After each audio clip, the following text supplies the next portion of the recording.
This podcast is brought to you by Penji. Penji is a creative subscription service that gives you access to pre-vetted, agency-trained creatives from all over the world. From graphic design to illustrations to social media management and web development, it's all included for one monthly price. It's time to say goodbye to the hassle of searching for top-notch creative talent. With Penji, you get quality and consistency delivered right to your inbox every day, carefully crafted for you by humans. So meet your new creative team today. Head over to penji.co for more and enter the coupon code located within the podcast show notes.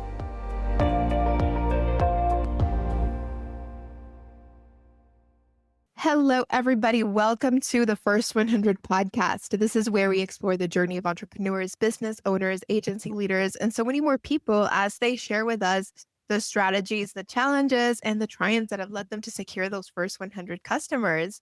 I'm very excited because today we have a very special guest, Leigh Padgett. Hi, Leigh. How are you today? Great. How are you? This is so cool.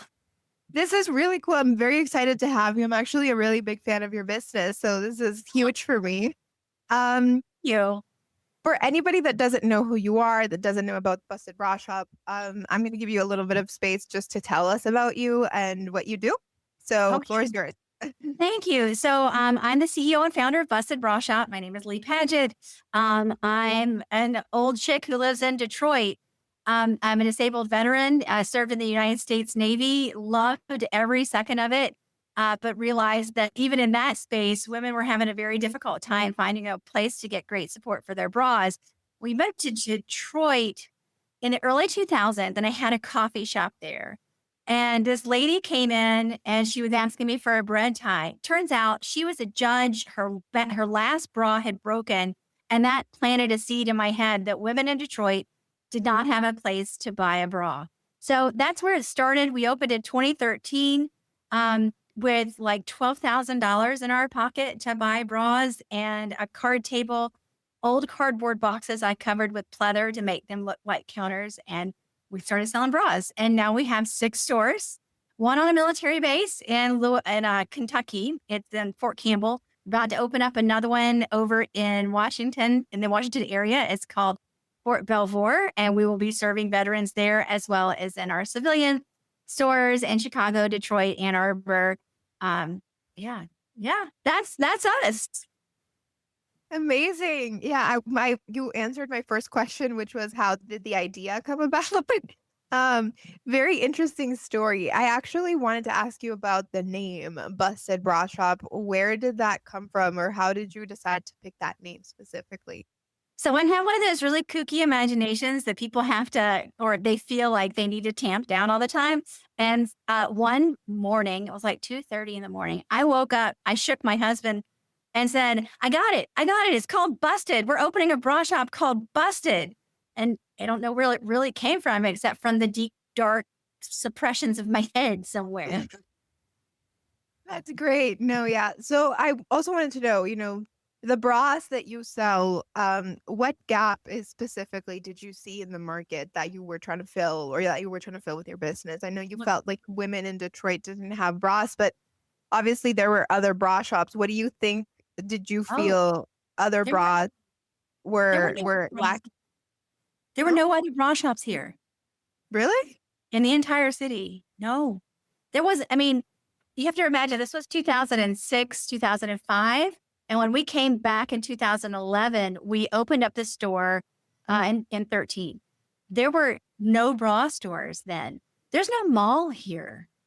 So what did people do before then to buy bras? Isn't that Online? interesting? That's the difficult part. You asked what pain I was feeling, basically. That's it. Online wasn't a real big thing back in the aughts. I mean, it was a little bit, but not really. So that was the problem that I was getting from this judge and from the other women that I'm talking to in the city. What do you guys do to get a bra, especially if you're over a D cup? You have to wear a bra. Imagine going to work without a bra and you work in a bank. You're going to get fired. So they were driving 45 minutes to an hour out into the burbs to be told that they don't have a bra their size, or they can only get beige, because beige is what sells. And these are highly fashionable Detroiters. So they were traveling to other cities. They were begging, their friends and family to find them stuff. They're cataloging. They were doing all kinds of weird stuff. But, that was the real problem is you're talking to people who may have multiple jobs, may have a job and kids, may just not have a car. Where do they go? So that's the gap that I was filling. Even there's no mall here. There's no shopping is getting better, so much better. But we don't need a high-end store. We need a regular store to go buy shoes. Yeah, for We need sure. regular stores to do that stuff. So that's where Busted comes in. We had right now we have one store in the city of Detroit. We were downtown, but another larger type of store moved in. So we ended up having to leave that pop-up shop. So we're still fighting to have a real good place and foothold in the market because I'm really little. I'm really just a middle class chick, right? So we're still fighting. It sounds really cool. We've got 6 stores. We've got thousands and thousands of customers that we deal with. Yearly, we take care of about 20,000 people, but we should be at 40 and 50,000 people. That's amazing. I can't imagine not having bras just like anywhere available for you. I mean, I feel like even nowadays, at least, even in like the smallest towns, they'll have some form of like sports bra in like a dollar store or something for you to like Sure. buy as an emergency. So I can't imagine like how difficult it must have been to not have any resource, like anything close by to purchase like a good bra, because I also feel like buying bad bras can only carry you to one point, right? And that's a sizing thing too. When we first opened, we had a lady come in the store, and you need to tell me right now if I can cuss on this podcast or not. Yes, you can. Go ahead. Great. I was a sailor and still am. So this lady comes in the store, we measure her, we fit her, we find her some amazing bras, we get her some good options. Now we hadn't been open that long, but our bras at the time ranged from $40 to $70. And that was, unfortunately for this young lady, this was a little bit much. After this encounter, we implemented where you can buy a little bit at a time and then take it out. I can't remember the name of it off the top of my head. So she calls back, she leaves, she calls back and she's mad. She says, "You bitches, I'm at the dollar store and you can't get a 36J here." Well, no, you can't. You can't get a 36J there. If you've got any kind of weight on your chest, any kind of size of cup, over the D, which isn't a very big boob. People think a D and a double D is huge, and it's just because you've been lied to. That you're not going to find it at the dollar store. You're going to find very little. And I can tell you, I can give you a little bit of information on bras just for a second. Follow me here. The band of the bra is the inches, right? The number that you hear. I'll grab one. We happen to be in my little workspace. So this is the band part. This goes around your body. When we measure you, we're measuring you, say we measure you at 32. You're going to wear a 34 cup, a 34 band. And you're just going to add 2 inches because you have to be able to hook it, right? So that's what this is. The cup is the difference between the band measurement and the boob measurement. For example, underneath is your band, and then you measure the breast tissue itself, and you subtract that, you get a difference. 1 inch is an A cup between 2 boobs. 2 inches is a B cup. 3 inches is a C. 4 inches is a D cup. That's only 4 inches of tissue between 2 boobs, right? So now you can see where a D cup is not very big, but a D cup for a 30 band and a 32 band and a 36 band is 4 inches different from the rib cage. So that D cup in each band has a different volume that can be held in this cup. I guess when we think of D cups and like anything above a D, you were thinking like a really big bra size. You know, You're like not. that's what we've been told. Yeah, and 4 inches doesn't sound like that much anyways. No, it's not that much. That's why we go all the way to an S cup now. We've expanded throughout the years, and we've found wonderful manufacturers all around the world to get us the cup volume that we need. And it's not people come in, oh, boobs are getting bigger. They're not getting bigger. We're just not lying to people anymore. And we're finding cups that actually fit to help relieve the pressure off of your back, to help your posture, to get your breast sitting up off of skin to skin.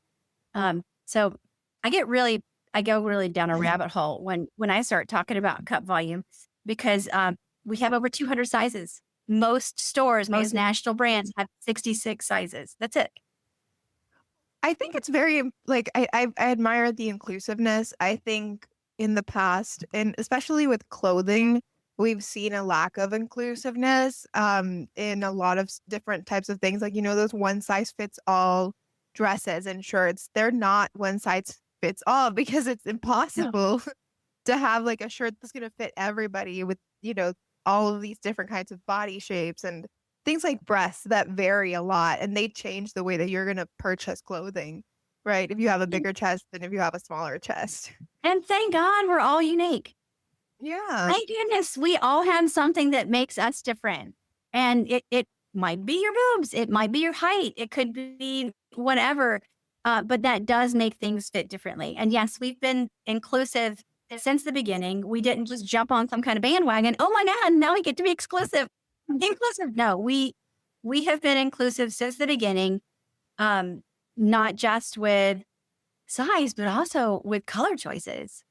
A lot of times you would come to my store and it's more fashion forward than it is basic. And that may seem a little crazy to some people, but that's what my customers wanted. And so that's what we delivered. That's amazing. And actually, well, this is called First 100. So I wanted to ask you about how it was at the early stages of this when, back in 2013, you're getting started, you're setting this whole thing up. How did you actually start to get clients and customers and people purchasing? I talk to a lot of business owners who always tell me that step is always the hardest one, which is actually starting to get people to purchase your product or your service and then recommend it and then sort of get the ball rolling. So it was fun getting there first 100. Honestly, I was in what's called a business incubator in the city, and it's called Hatch Detroit because you're hatching an idea. And so you can enter into this contest with your idea. You don't necessarily have to be a prototype or branding or anything, just an idea, and take that to these judges who are supposed to be experts in entrepreneurship. I say, this is my idea for the city. I would like to be in the contest. Well, out of 300 entries, I made it into the top 10, but I didn't make it into the top 4. In that whole process, you're going out and asking for votes. So we're on street corners.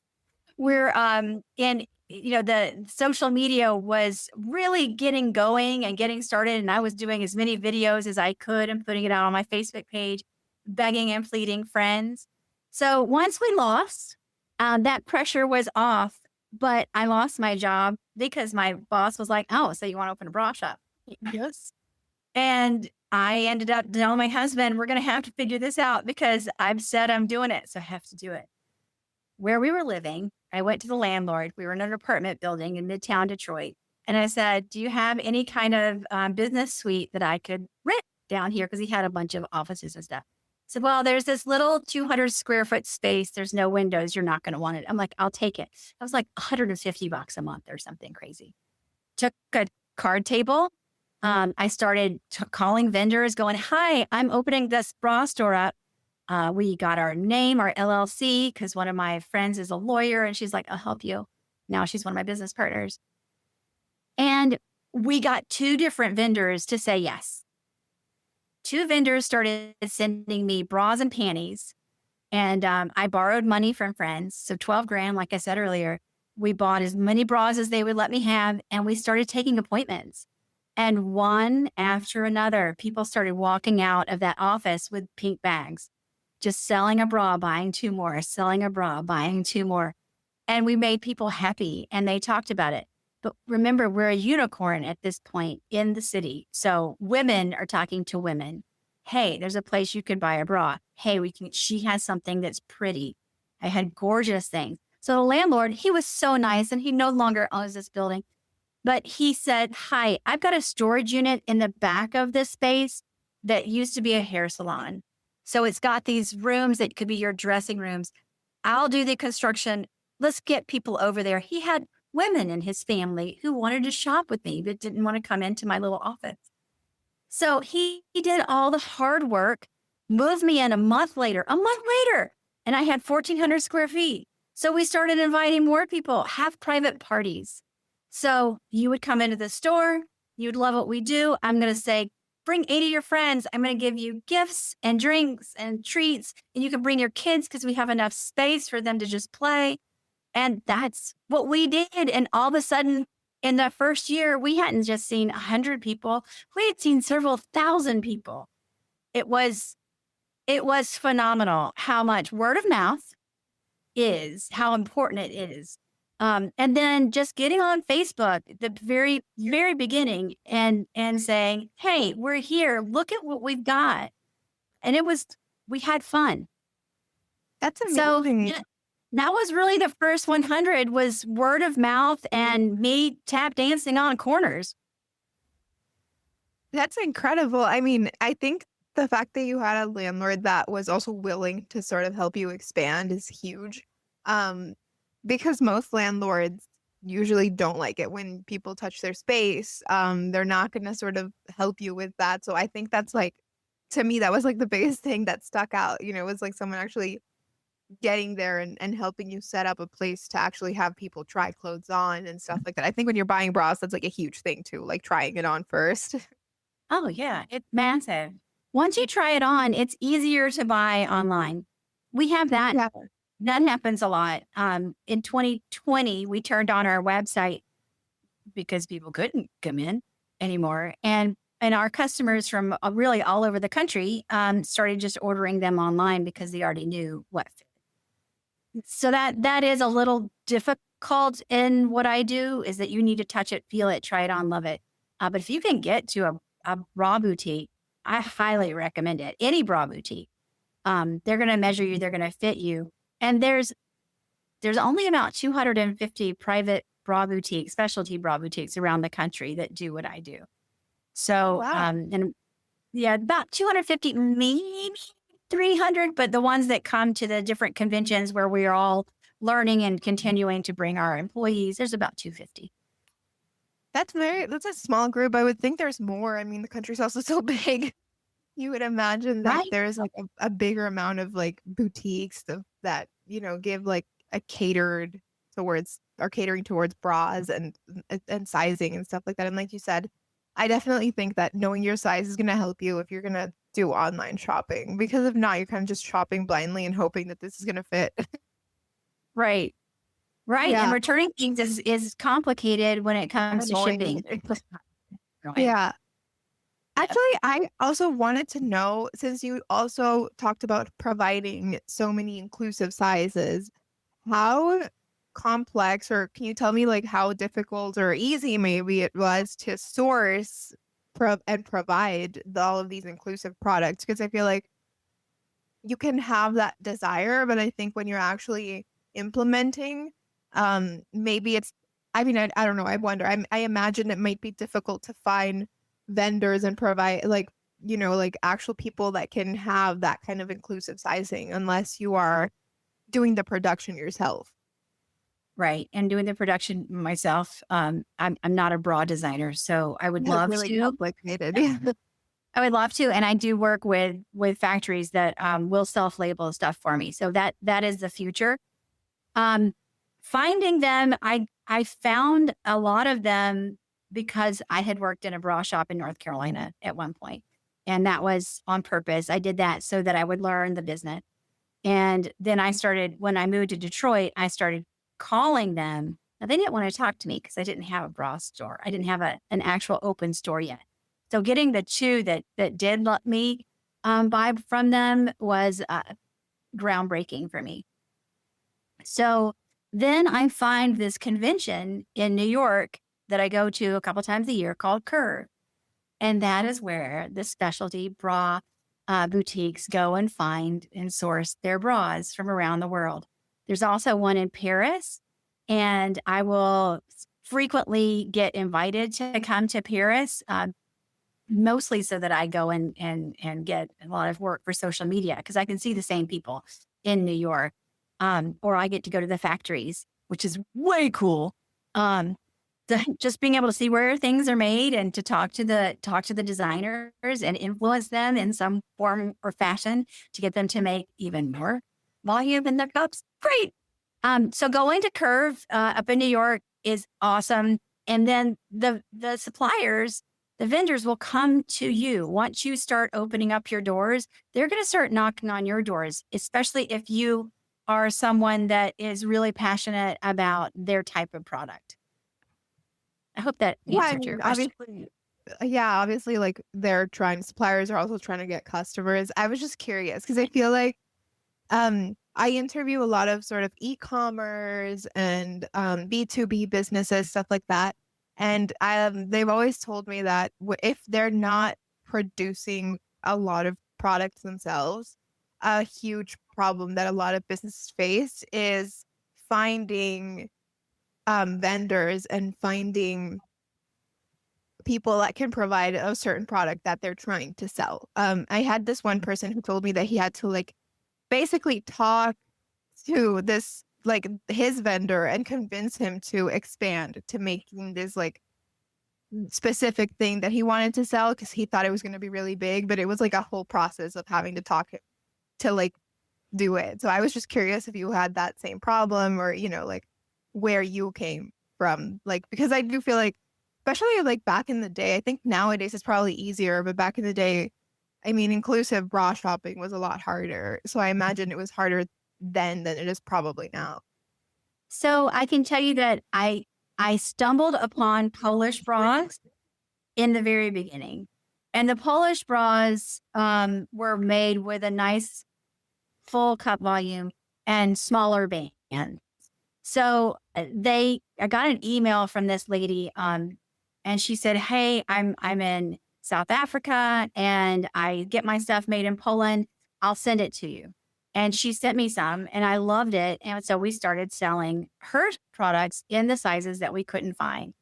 And then that opened up a whole new category and finding the Polish bras that service us. So we've just in the last year found that cup that goes beyond an O cup, beyond a P cup. It goes all the way to the S cup. And that's with a Polish brand. They didn't normally offer the band sizes that I also wanted in that cup size. So talking to them, they are willing to make them for us now. And that's just happened. But a lot of times it's just talking and saying, "Can you expand a little bit?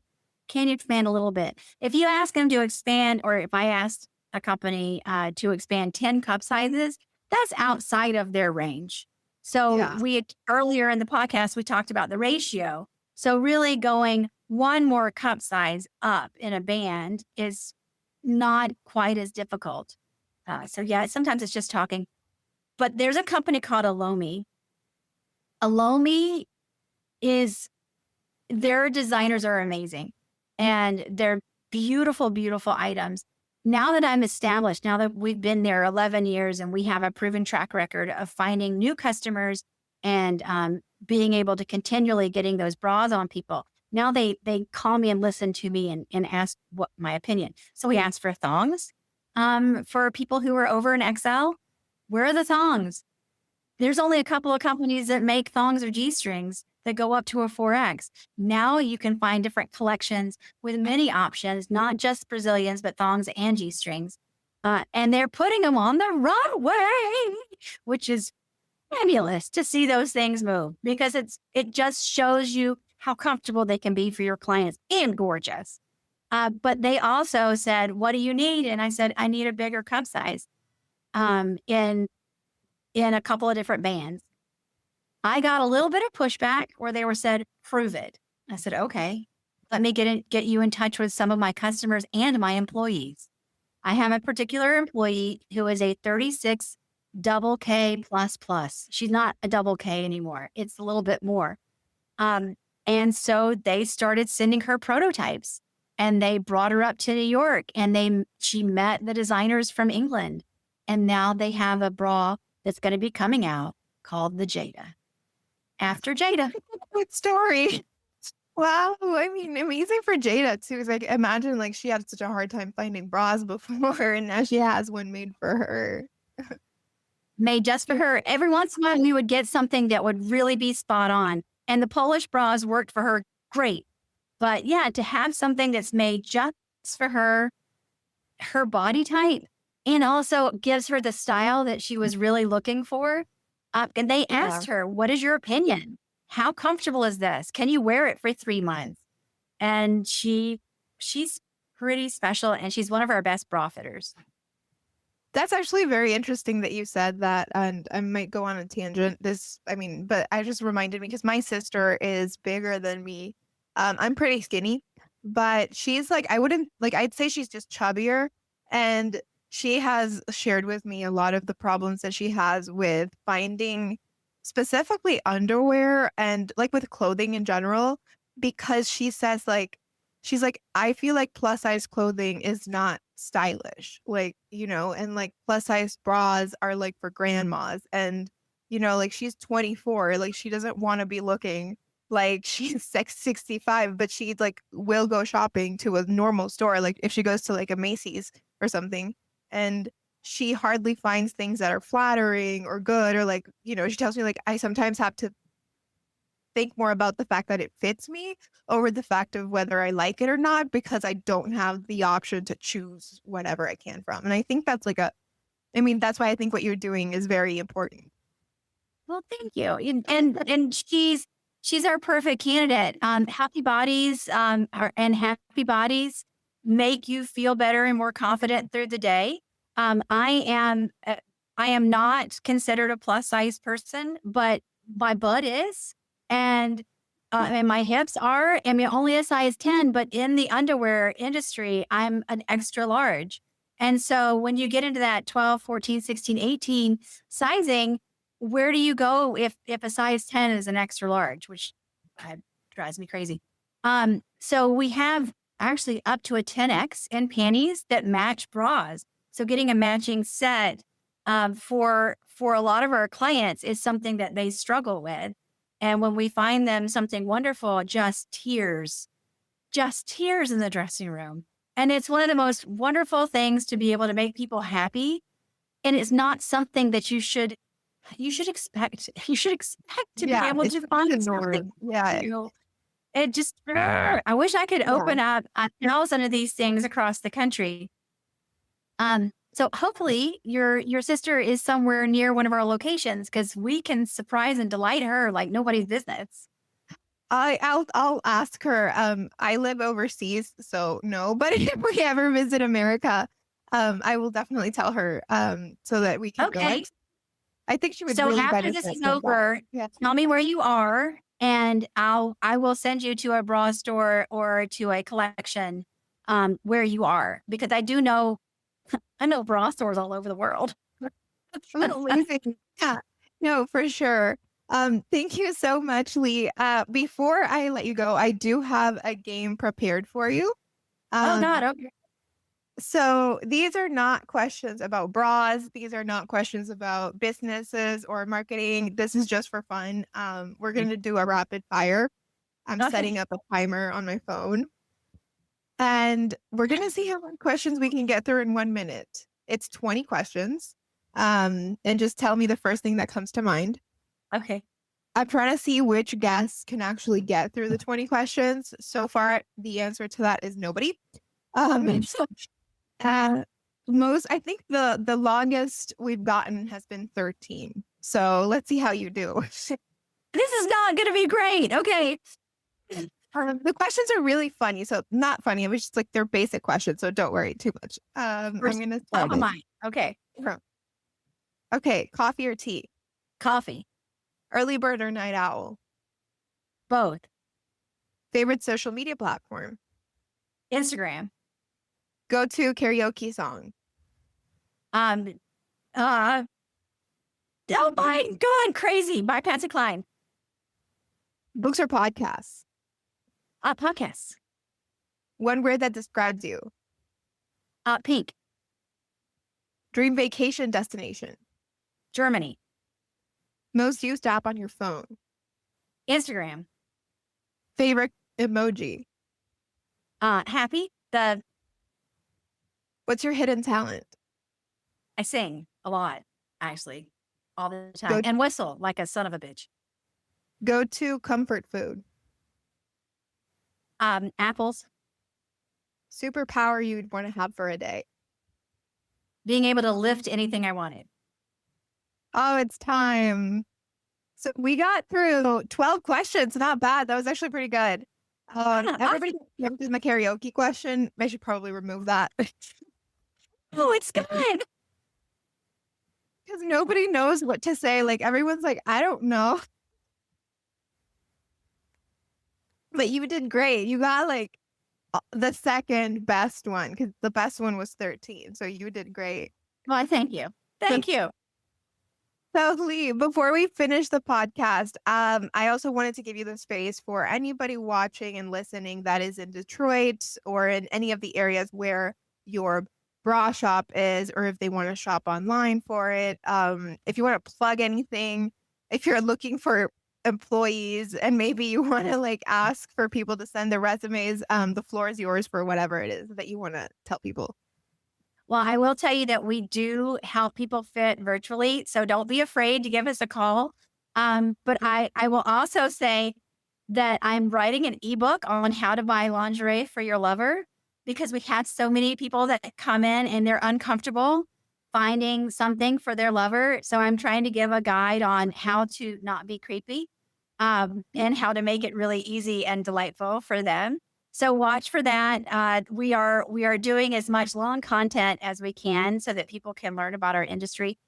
But go to a bra shop anywhere in your vicinity. Take care of your boobs. They're important. And they have a life all of their own that we need to respect and take care of. Amazing. Yes. Thank you so much for doing this, Leigh. I will be adding the links to your website and social media so that anybody that is interested, that is watching, can go watch, like click on it on the description of this video. Thank you so much, everybody. And thank you so much, Leigh, and everybody. I will see you on the next episode. Thank you so much. Bye. You've been listening to Fully Managed, brought to you by Penji. Check out the show notes to learn more about today's guest. And to learn more about Penji, the human-first creative subscription service, head over to penji.co. And by the way, if you're still listening, it would mean the absolute world to us if you were to share this podcast with a friend and, of course, subscribe.